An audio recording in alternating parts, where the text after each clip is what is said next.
स्वागत है आप सभी का। हमारा आज का टॉपिक है क्लास एम्फीबिया का क्लासिफिकेशन। ये जो क्लास एम्फीबिया है उसको तीन गणों के अंदर या ऑर्डर्स के अंदर डिवाइड किया गया है। जो सबसे पहला ऑर्डर है उसका नाम है जिम्नोफियोना या उसको एपोडा भी कहते हैं। दूसरा जो ऑर्डर है उसका नाम है यूरोडेला जिसको कि हम कॉर्डेटा भी कहते हैं। और तीसरा ए न्यूरा जिसको कि हम साइलेंशिया भी कहते हैं। सबसे पहले जिम्नोफियोना या एपोडा।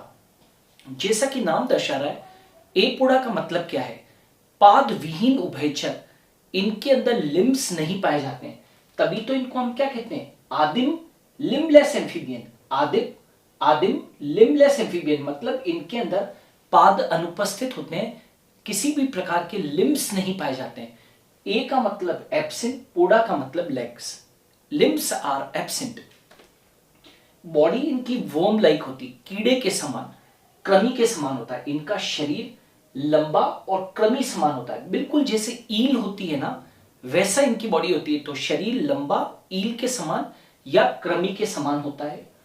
ये जंतु बिल बनाकर रहते हैं, इसीलिए इनको बिलकारी जंतु या बरोइंग एनिमल्स के नाम से जानते हैं। इनकी त्वचा पर कुछ गड्ढे होते हैं, गर्त होते हैं, और उन गर्तों के अंदर शल्क पाए जाते हैं। राइट? पूरे के पूरे जो ये क्लास एम्फीबिया है उसमें केवल एपोडा ऑर्डर के जो मेंबर्स हैं उनके अंदर शल्क उपस्थित है, वरना शल्क नहीं पाए जाते हैं। ठीक है, लेकिन ये एक ऐसा ऑर्डर है जिसके अंदर त्वचा के ऊपर शल्क पाए जाते हैं। इनके अंदर पैतृक संरक्षण का गुणधर्म पाया जाता है, यानी कि इनके अंदर पेरेंटल केयर पाई जाती है। ठीक है, जो कि अभी आप एग्जांपल्स पढ़ेंगे तब आप देखेंगे किस तरीके से ये पेरेंटल केयर करते हैं।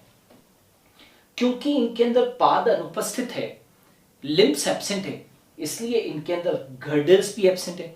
क्योंकि हम जानते हैं कि लिम्स से कौन अटैच रहती है? लिम्स किससे अटैच रहती है? मेखलाओं से, गर्डल से। तो यहां पर लिम्स तो है ही नहीं, तो इसलिए इनके अंदर मेखलाएं क्या होती है? अनुपस्थित होती है। इनके दो महत्वपूर्ण मेंबर्स हैं।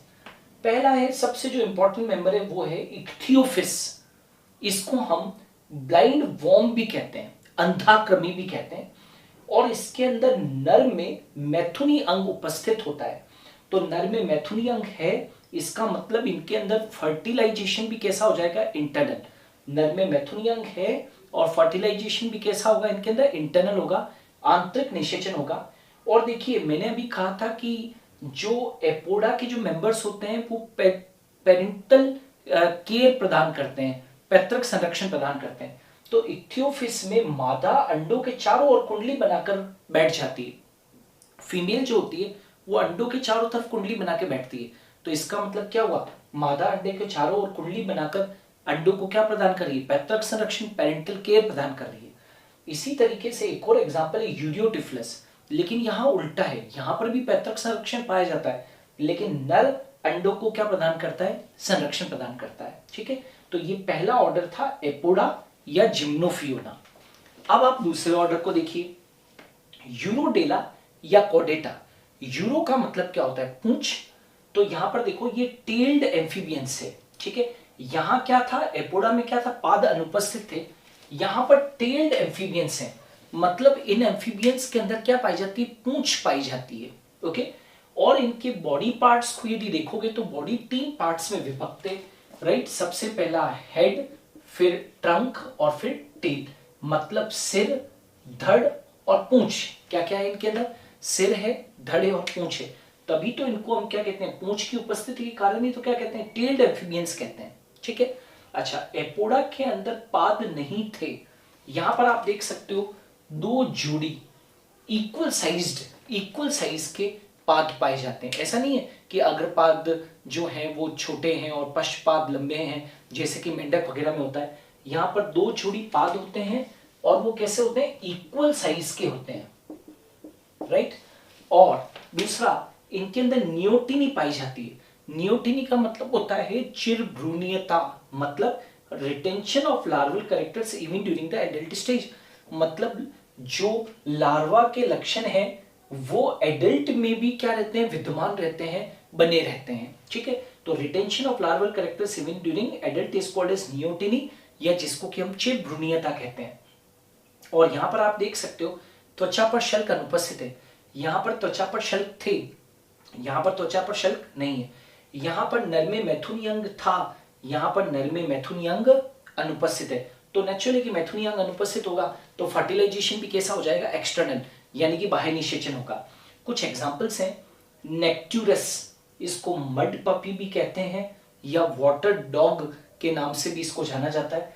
इसमें नियोटिनी पाई जाती है, स्थायी रूप से इसके अंदर नियोटिनी पाई जाती है, चीर भ्रूणीयता पाई जाती है। एम्बाइस्टोमा, इसको टाइगर सेलेमेंडर के नाम से जाना जाता है या स्पॉटेड सेलेमेंडर के नाम से भी जानते हैं।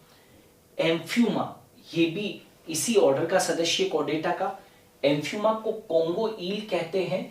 और ये जो एम्फ्यूमा है, ये याद रखना, इसकी पूरे समस्त जंतु जगत के अंदर सबसे बड़ी, सबसे लार्जेस्ट क्या पाई जाती है, आरबीसी पाई जाती है। एक और सदस्य सेलेमेंड्रा, ये सेलेमेंड्रा जरायुज होता है, विवी पेरेस होता है, और इसके लार्वा को हम क्या कहते हैं, एक्सोलोटल लार्वा कहते हैं। और एक्सोलोटल लार्वा नियोटिनी दर्शाता है। What is neoteny? Retention of the larval characters even in adult. Proteus, इसको हम केव सेलेमेंडर के नाम से भी जानते हैं, गुफा सेलेमेंडर। और एक और है ट्राइटन, इसको हम न्यूट के नाम से जानते हैं, ट्राइटन यानी कि न्यूट के नाम से जानते हैं इसको। ओके, तो ये दूसरा ऑर्डर है अपना, जिसका के नाम है ऑर्डर यूरोडेला या कॉर्डेटा। अब तीसरा ऑर्डर आते हैं, जिसका के नाम है एन्यूरा या साइलेंशिया।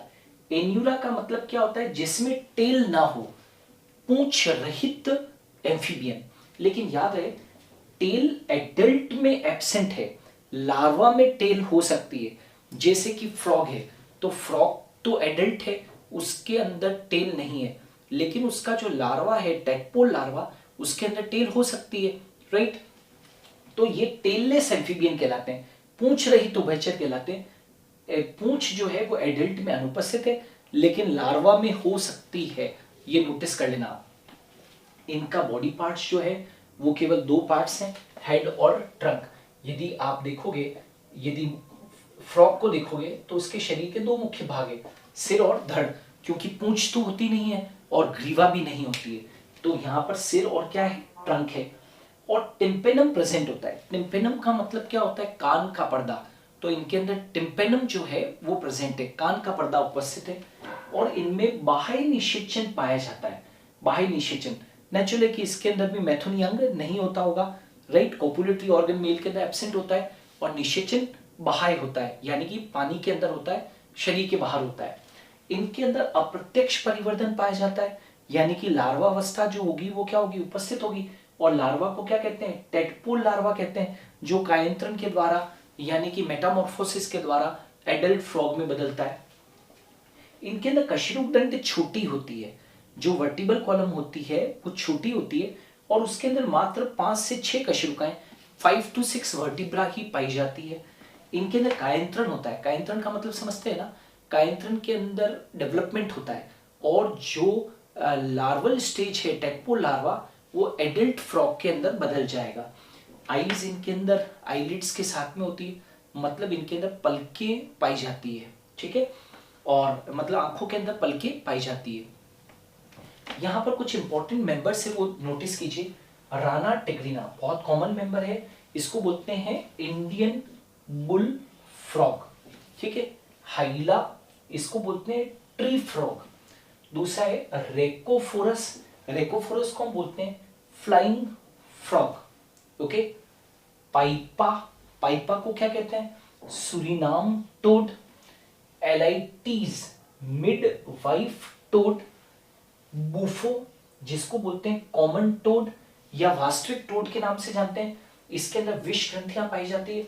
वास्तव में जो विष ग्रंथियां होती है वो पैरोटिड ग्रंथि के रूपांतरण से बनती है, इसीलिए तो इनको क्या बोलते हैं, that is parotoid poison glands. Rana goliath, Rana goliath क्या है, सबसे बड़ा मेंढक है, लार्जेस्ट फ्रॉग है। और बॉम्बिनेटर, इसको बोलते हैं फायर बेलीड टोड। क्या बोलते हैं इसे, फायर बेलीड टोड। तो ये जो था वो that was the classification of the class amphibia. हमने देखा कि यहाँ पर 3 इंपॉर्टेंट ऑर्डर्स थे, एपोडा जिसमें लिम्ब्स नहीं थे, यूरोडेला जिसके अंदर की टेल थी, और एन्यूला जिसके अंदर की टेल नहीं थी। ओके, हम लोग नेक्स्ट वीडियोस के अंदर जो कॉर्डेट्स के बाकी बचे हुए टॉपिक्स हैं उनको भी जल्दी लेकर आएंगे। Thanks a lot for watching मी। आप इसका स्क्रीनशॉट ले लीजिए।